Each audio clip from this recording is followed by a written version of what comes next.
So hi friends, ఎలా ఉన్నారు? ఈ వీడియోలో మనం ఏపీ ఎంసెట్కి సంబంధించి లేటెస్ట్ న్యూస్ అనేది చూద్దాం. నేటి నుంచి ఎంసెట్ హాల్ టికెట్లు అయితే మనకి అఫీషియల్ వెబ్సైట్లో అవైలబుల్గా ఉండనున్నాయి. 20, 21, 22, 23 తేదీల్లో మనకి 7 దశల్లో ఇంజనీరింగ్ పరీక్ష అయితే నిర్వహిస్తారని చెప్పేసి మనకి ఇన్ఫర్మేషన్ అయితే ఇచ్చారు. 23, 24 తేదీల్లో 3 దశల్లో మెడికల్కి సంబంధించి పరీక్షలు అయితే నిర్వహిస్తారని చెప్పేసి మనకి క్లియర్ ఇన్ఫర్మేషన్ అయితే ఇవ్వడం జరిగింది. ఏపీ ఎంసెట్ 2019కి సంబంధించి హాల్ టికెట్లను మంగళవారం నుంచి డౌన్లోడ్ చేసుకునేందుకు అఫీషియల్ వెబ్సైట్లో మనకి అవైలబుల్గా ఉంచుతారని చెప్పేసి క్లియర్ ఇన్ఫర్మేషన్ అయితే ఇచ్చారు. ఎంసెట్ అఫీషియల్ వెబ్సైట్ లింక్ ఈ వీడియో డిస్క్రిప్షన్లో ఇవ్వడం జరుగుతుంది. ఈ వీడియో టైటిల్ మీద టచ్ చేయండి. టచ్ చేసిన తర్వాత మీకు కిందకి డిస్క్రిప్షన్ అయితే ఓపెన్ అవుతుంది. అక్కడ ఏపీ ఎంసెట్ 2019కి సంబంధించి అఫీషియల్ వెబ్సైట్ లింక్ అయితే మీకు అవైలబుల్గా ఉంటుంది. ఓకే ఫ్రెండ్స్, ఇక్కడ మనకు ఒక పాయింట్ అయితే క్లియర్గా మెన్షన్ చేశారు. హాల్ టికెట్లో మీకు ఇచ్చిన తేదీ ప్రకారం ఏ రోజు మీకు ఎగ్జామ్ అనేది వస్తుందో ఆ రోజే అటెండ్ అవ్వాలని, లేకుంటే మీరు గైహాజరైనట్లు పరిగణిస్తారని చెప్పేసి మనకి క్లియర్ ఇన్ఫర్మేషన్ అయితే ఇచ్చారు. ఇంకా ఎవరైతే ఎంసెట్కి దరఖాస్తు చేయాలనుకుంటున్నారో వాళ్ళు 10,000 అదనపు రుసుముతో 19వ తారీఖు వరకు దరఖాస్తులు అయితే చేసుకోవచ్చు అని చెప్పేసి కూడా మనకి క్లియర్ ఇన్ఫర్మేషన్ అయితే ఇవ్వడం జరిగింది. ఇక్కడ ఇంజనీరింగ్ విభాగానికి సంబంధించి 1,95,697 మంది విద్యార్థులు అయితే పరీక్ష రాయనున్నారు. అగ్రికల్చర్ అంటే మెడికల్కి సంబంధించి మనకి అగ్రికల్చర్, అదేవిధంగా మెడికల్కి సంబంధించి 86,872 మంది అయితే దరఖాస్తులు చేసుకున్నారు. వీళ్ళకి హాల్ టికెట్లు అయితే ఇచ్చారని చెప్పేసి కూడా క్లియర్ ఇన్ఫర్మేషన్ అయితే ఇవ్వడం జరిగింది.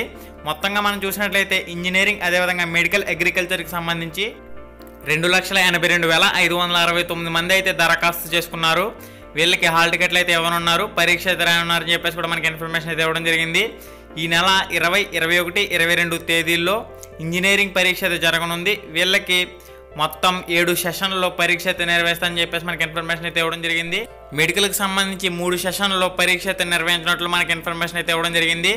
ఇక్కడ మనకి ఎగ్జామ్ అనేది కంప్లీట్ అయిన తర్వాత రెస్పాన్స్ షీట్లు అనేవి డౌన్లోడ్ చేసుకునే అవకాశం అయితే అఫీషియల్ వెబ్సైట్లో కల్పిస్తారని చెప్పేసి కూడా ఇన్ఫర్మేషన్ అయితే ఇచ్చారు.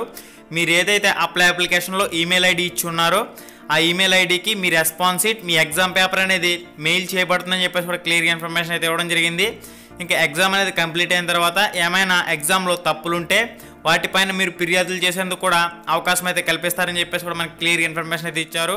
ఎండల తీవ్రత కారణంగా విద్యార్థులు తగు జాగ్రత్తలు అయితే తీసుకోవాలని చెప్పేసి కూడా మనకి ఇన్ఫర్మేషన్ అయితే ఇవ్వడం జరిగింది. ఇక నెక్స్ట్ వచ్చేసరికి మనకి అర్హత మార్కులు వచ్చేసరికి 40 మార్కులు. ఇక్కడ ఎవరైతే ఎస్సీ, ఎస్టీ అభ్యర్థులు ఉంటారో వాళ్ళకి అర్హత మార్కులు లేవు. ఇతర కేటగిరీకి చెందిన అభ్యర్థులకు కనీసం 40 మార్కులుగా నిర్ణయించాలని చెప్పేసి మనకి ఇన్ఫర్మేషన్ అయితే ఇవ్వడం జరిగింది. ఎంసెట్ పరీక్ష రాసే రోజున మిగిలిన ఏదైనా పరీక్ష మీకు ఉన్నట్లయితే ఎంసెట్ మెయిల్ ఐడికి మీ డీటెయిల్స్ని మెయిల్ చేసినట్లయితే పరీక్ష తేదీని మార్పు చేసే అవకాశం కూడా కల్పిస్తారని చెప్పేసి మనకి ఇన్ఫర్మేషన్ అయితే ఇవ్వడం జరిగింది. ఓకే ఫ్రెండ్స్, మీ మొబైల్లో ఏపీ ఎంసెట్ అని చెప్పేసి టైప్ చేసిన తర్వాత ఫస్ట్ ఒక పేజ్ వచ్చింది కదా, దాని మీద క్లిక్ చేస్తే ఈ విధంగా మీరు అఫీషియల్ వెబ్సైట్కి అయితే వస్తారు. డైరెక్ట్ లింక్ ఈ వీడియో డిస్క్రిప్షన్లో ఇచ్చాను, ఇక్కడ నుంచి మీరు డైరెక్ట్గా లాగిన్ అవ్వచ్చు. ఇక్కడ మనకి హాల్ టికెట్స్ డౌన్లోడ్ అని చెప్పేసి ఒక అప్డేట్ అయితే వస్తుంది. మీ రిఫరెన్స్ ఐడి, అదేవిధంగా డేట్ ఆఫ్ బర్త్ ఎంటర్ చేసి మీ హాల్ టికెట్ని అయితే డౌన్లోడ్ చేసుకోవచ్చు.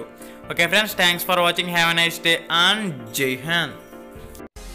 హాయ్ ఫ్రెండ్స్, మన ఛానల్లో పెట్టే వీడియోస్ని నోటిఫికేషన్ ద్వారా మీ మొబైల్కి పొందాలనుకుంటే రెడ్ కలర్ సబ్స్క్రైబ్ బటన్ మీద క్లిక్ చేసి మన ఛానల్ని సబ్స్క్రైబ్ చేయండి. అలానే పక్కనే ఒక బెల్ ఐకాన్ వస్తుంది, దాన్ని క్లిక్ చేయడం మాత్రం మర్చిపోవద్దు. నేను మీ Ganesh, welcome to Ram Ramesh productions.